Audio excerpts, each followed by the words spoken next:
Et salut Cyril. Et salut Romain. Et bonjour à tous. Bienvenue sur le Cortex. Dans ce premier épisode, nous allons vous parler des protéines. Ce sujet est tiré de l'article La protéine, cette star inconnue. Il est disponible sur le site lecortex.com dans la rubrique Biologie.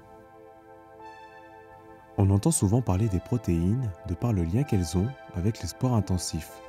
En réalité, elles occupent des fonctions bien plus complexes. Alors, enfilez vos blouses, préparez vos microscopes et allons voir ça ensemble.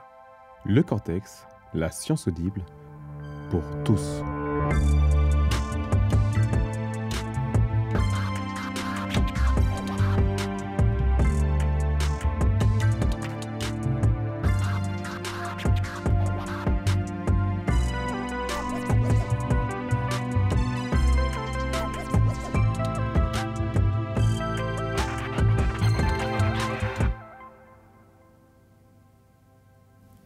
Les protéines.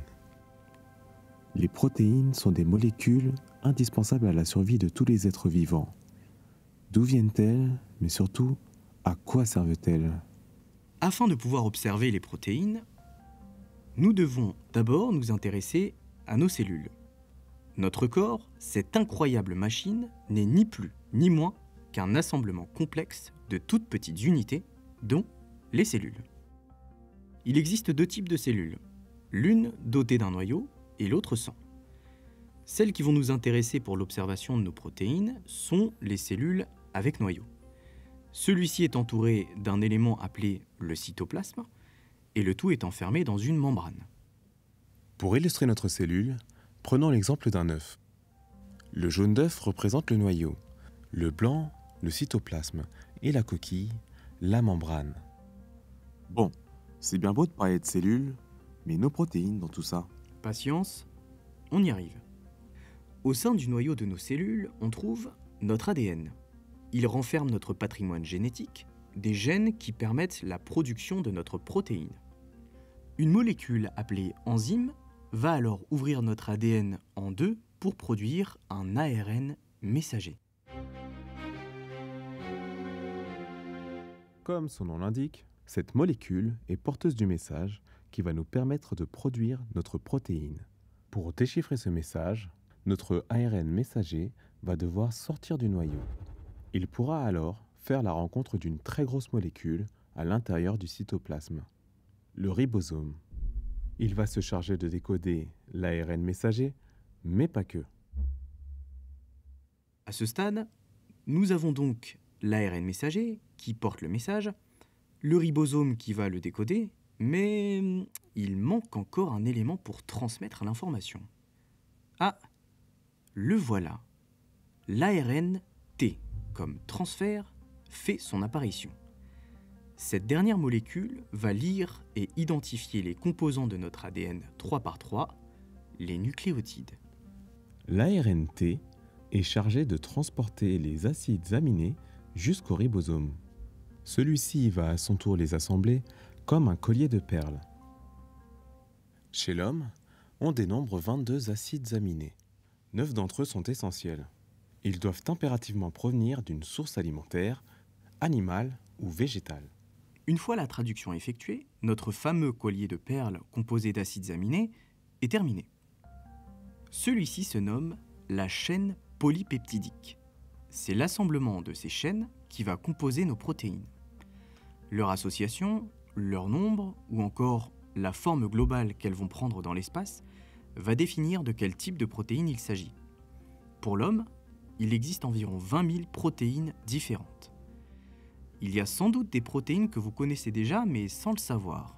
Par exemple, l'hémoglobine, constituante de notre sang, le collagène, constituant de nos tissus, dont la peau, ou encore les anticorps. Car oui, les anticorps sont des protéines. Tout ce processus, donc la synthèse de notre protéine, dure en moyenne 20 secondes. Installez-vous confortablement. Allons voir tout ça de plus près.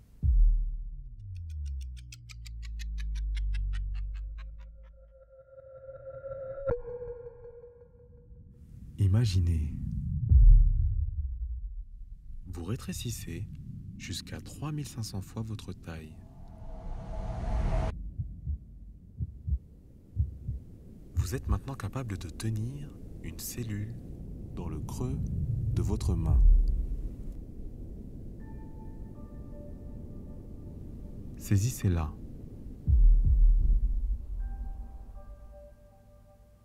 Elle est entourée d'une membrane. À l'intérieur, on y trouve son cytoplasme. C'est un élément composé d'eau à 80%. Ce qui nous intéresse, c'est le noyau cellulaire qui s'y trouve. Il contient, entre autres, l'ADN qui renferme notre patrimoine génétique. D'ici commence la fabrication d'une protéine. Observez.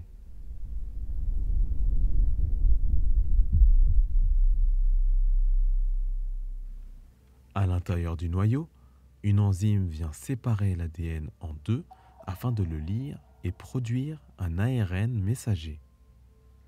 Il s'agit de la première étape, la transcription. Cet ARN messager sort du noyau pour porter l'information génétique au ribosome dans le cytoplasme. Vient alors l'ARNT. Il se charge de transporter les différents acides aminés jusqu'au ribosome, qui lui n'a plus qu'à les assembler et décoder l'ARN messager afin de produire des chaînes polypeptidiques. Il s'agit de la seconde étape, la traduction. La voilà, notre protéine, composée d'une ou de plusieurs de ces chaînes qui, en fonction de leur assemblage ou de leur forme dans l'espace, se verra attribuer une fonction bien précise.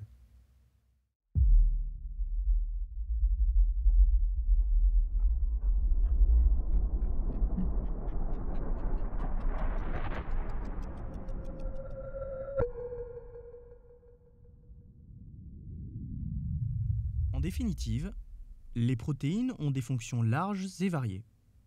Si certaines sont naturellement produites dans notre corps, d'autres ne peuvent être synthétisées qu'en absorbant les aliments que nous mangeons. Les fruits, les légumes, la viande, etc.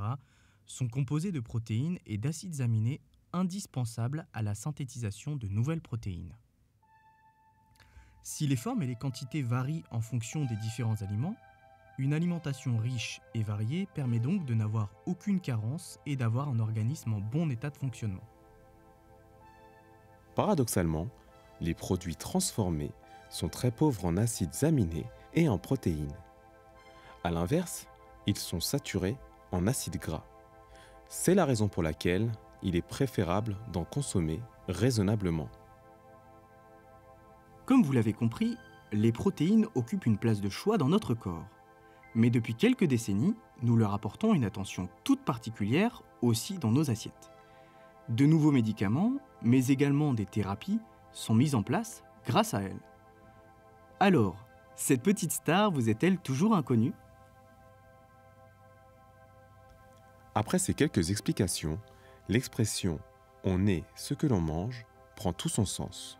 Mais vous savez, je ne pense pas qu'il y ait de bonnes ou de mauvaises manières de s'alimenter. Moi, si je devais résumer mon alimentation aujourd'hui, je dirais que c'est d'abord des choix. Des aliments qui, à un moment donné, m'ont donné la force et l'esprit de me sentir bien dans mon corps, à un moment où la malbouffe me survolait. Et c'est assez curieux de se dire que des choses que l'on ingurgite forgent notre système immunitaire, parce que quand on a le goût de la chose, quand on a le goût de la chose bien faite, cette carotte qui nous tend la main, ou encore ce brocoli... Attends, tonton. Mais qu'est-ce que tu racontes ? Ah, pardon, excuse-moi, je me suis un peu emporté, c'est vrai. Mais tu sais, Hippocrate disait que ton alimentation soit ta seule médecine.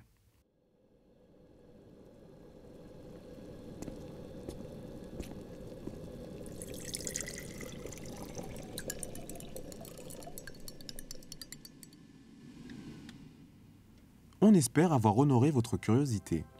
Soyez attentifs et abonnez-vous. Le prochain épisode portera sur... L'amnésie dissociative.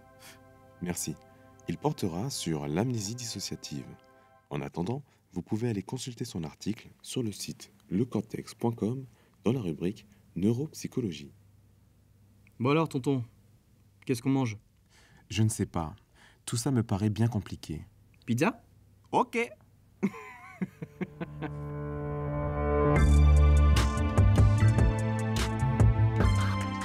Nous remercions tous les auditeurs qui nous accompagnent dans cette nouvelle aventure. Portez-vous bien et à bientôt. Salut tonton. Allez, salut tonton. Le Cortex, la science audible pour tous.